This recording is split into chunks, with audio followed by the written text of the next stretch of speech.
Our education system is just in tatters. Okay, let's just be real about this. Our public education system sucks. It is not good. The latest indicator that our public education system sucks is on Tuesday night. The San Francisco School Board voted to accept the recommendations of a renaming committee. This is according to Emily Zanotti at Daily Wire.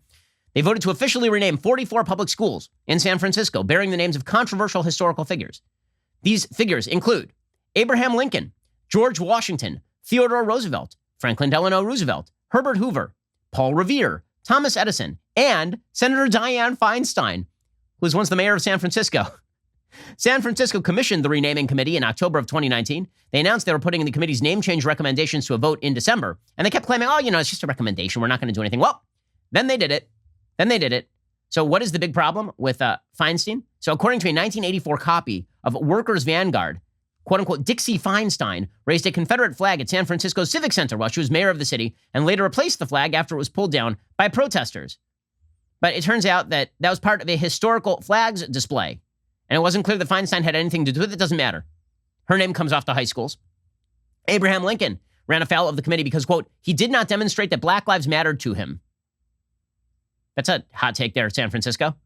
Abraham Lincoln, the man who was shot to death in a theater after ending the Civil War and issuing the Emancipation Proclamation. He didn't believe that Black lives matter. Solid take there, San Francisco. Really well done. Really what they should have just gone with is that he was a homophobe. And here's the thing. You could use that for everyone, including Barack Obama, up to 2011. It's good. We should just rename all of the schools, every single school, in favor. We need to find the wokest person, and that person all the schools will be named after.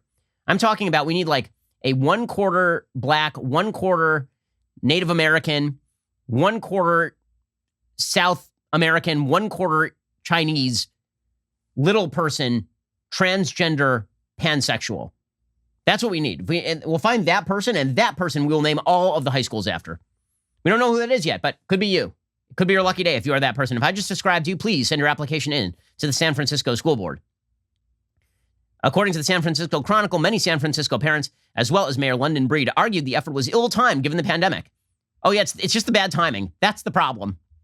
By the way, the move is going to cost San Francisco's school district millions of bucks because they actually have to go through and rename all of this. But what does money matter in schooling after all? I mean, one thing that we definitely know is that when it comes to schooling, it's the teachers' unions who rule the roost. Over in Chicago, they've got disaster on the mind. Chicago Public Schools has now directed parents to keep their students home again on Thursday because the Chicago's teacher union is moving closer to a strike. By the way, that's illegal, as far as I'm aware.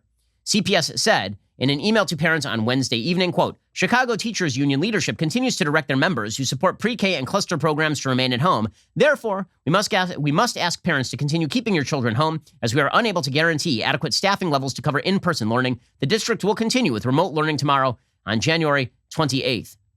So, good news, they're just going to keep these teachers out forever. The teachers have decided that they don't want to work anymore. And yes, that makes you selfish. It does. If you decide that you want to take public pay and not work, and you are 20 years old and at very little risk of COVID, and it turns out that you're teaching kindergartners who aren't transmitting it, that makes you a bad person. It does. Hate to break it to you, and just because you're a teacher, if you're not teaching, you're no longer a teacher. If you're not doing the job of teaching, I cannot call you a teacher at this point. I can just call you a leech off the public taxpayer dollar. Okay, unless you are somebody who is supremely vulnerable to COVID.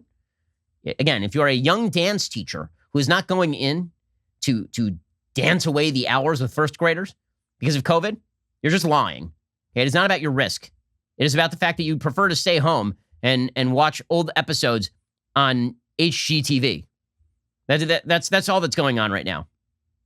It's absurd, and it has nothing to do with the good of students, obviously. It is anti-science, naturally. The Biden administration is doing nothing about it, nor are they even sounding off about it. And you're going to start to see a parents' uprising here. If Democrats don't create some gap between them and these god-awful teachers' unions, parents are going to start saying, you know what, I'm not going to vote for the party that's in hock to these folks. Here, for example, is a frustrated Virginia parent saying that school board cowards who are not reopening our schools, they're hiding behind children, but they're not doing this for the kids. They're doing this for themselves.